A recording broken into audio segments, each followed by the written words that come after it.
আসসালামু আলাইকুম রহমতুল্লাহি ওয়া বারাকাতুহু।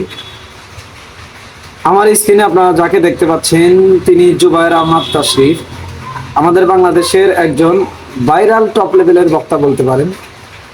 আহ, উনি আমরা ওখানে যেটা দেখতে পাচ্ছেন, উনি একটা সোশ্যাল মিডিয়ায় প্রচার হচ্ছে যে উনি মারা গেছে।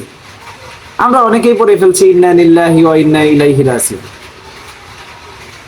কিন্তু আমাদের দেশের সংবাদ দেখে কোনো সময় আপনারা হতাশ হবেন না, কারণ আমাদের দেশে সাংবাদিক হলো শুক্রাণুর মতো, মানে লাখে দুই একটা টেকে আর কি, শুক্রাণুর মতো।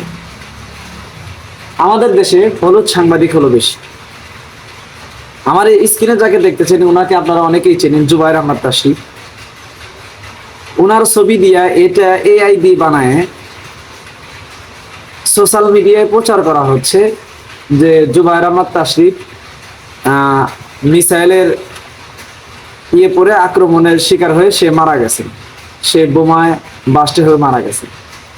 তো যাই হোক, আপনারা সব সময় চিন্তা করবেন, আমার স্ক্রিনে যে দেখা যাইতেছে শুয়ে আছে কিছু মাটি তার উপর দিয়ে লেগে আছে, এগুলো গুগল এআই দিয়ে খুব সহজেই বানানো যায়, চাইলে আপনি বানাইতে পারবেন।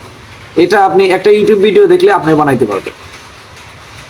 যদি আপনারা সাধারণ নলেজ দিয়ে একটা চিন্তা করেন যে উনি মারা আছেন, অথচ শরীরে কোনো কাটা ফাটা নাই, কোনো রক্তের ছিটা নাই, কোনো চিহ্ন নাই, তারপরে আপনারা ধুমচে প্রচার করে যাচ্ছেন, মানে কোনো সত্য মিথ্যা যাচাই করার দরকার নাই, মানে ফেসবুকে ছাড়তে পারলে আমি একজন সাংবাদিক, এইটা হলো আমাদের অভ্যাস হয়ে গেছে। কিন্তু না, আলহামদুলিল্লাহ উনি জীবিত আছেন, খুব ভালো আছেন। তো চলুন আগে আমরা তার মুখ থেকে কিছু তথ্য শুনে আসি। আমি নাকি কাতারে মিসাইলের আঘাতে শহীদ হয়েছি। আমি আলহামদুলিল্লাহ অত্যন্ত ভালো আছি। আপনাদের ট্রলের মাধ্যমে আজকে আমাদের অবস্থান ভালো, আলহামদুলিল্লাহ। আমরা আর মানুষ হতে পারলাম না, যেখানে সারা পৃথিবীর এত বড় একজন নেতা আয়াতুল্লাহ আলী খামেনি রাহিমাহুল্লাহ দুনিয়া থেকে চলে গেলেন।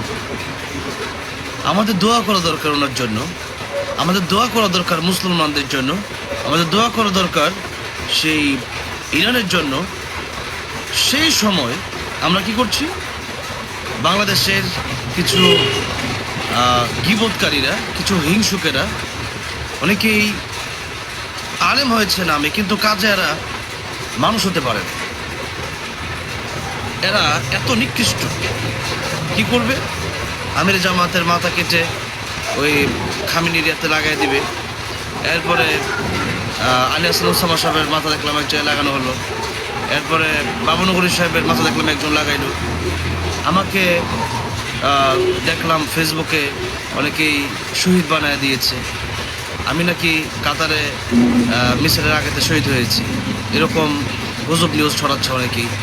যদিও এটা ফাইজলামি করা হচ্ছে বা ট্রোল করা হচ্ছে, কিন্তু এই ট্রোল করে এটাকে আমাদের কোনো ক্ষতি আপনারা করতে পেরেছেন বা করতে পারবেন মনে করছেন? যত ট্রোল করেছেন তত আমাদের অবস্থান ভালো হয়েছে, যত ট্রোল করেছেন তত আমাদের শক্তি বেড়েছে, আমার অবস্থান ভালো হয়েছে। তাহলে আপনারা এই যে ট্রল করেন, যাদেরকে ট্রল করছেন, আমির হামজা সাহেবকে ট্রল করছেন, তিনি এমপি হয়ে গেছেন এখন। এই জন্য এই আপনাদের ট্রলের মাধ্যমে আজকে আমাদের অবস্থান ভালো, আলহামদুলিল্লাহ। তবে আপনাদের কি গতি হবে? যারা গীবতকারী, হিংসাকারী, তাদের গুনাহ কি আল্লাহ মাফ করে দিবে? যারা গীবতকারী তাদের তো আমাদের দেশে আপনারা যারা হলুদ সাংবাদিকতা করেন, আপাতত মাহে রমজান মাসটার একটু তো আপনারা ছাড় দিতে পারতেন, কিন্তু এই মাসে শয়তান শিকলে বাধা থাকে আর মানুষও কি আপনারা শয়তানি কাজ করেন। এই যে একটা ভুল তথ্য, একজন জীবিত মানুষকে সরাসরি মেরে ফেলতেছেন, এটা কত বড় একটা মিথ্যুক যে আপনি সত্য মিথ্যা যাচাই না করে সোশ্যাল মিডিয়ায় আপলোড করে দিতেছেন। প্রত্যেকটা ক্ষেত্রে ভাই কনফার্ম না হয়ে কোনো কিছু সম্প্রচার করবেন না, এর দ্বারা মানুষ বিভ্রান্তিতে পড়ে, মানুষ আপনারা ঝামেলায় ফেলে দেন। তো বলেও কখনো এই ধরনের কাজ করবেন না।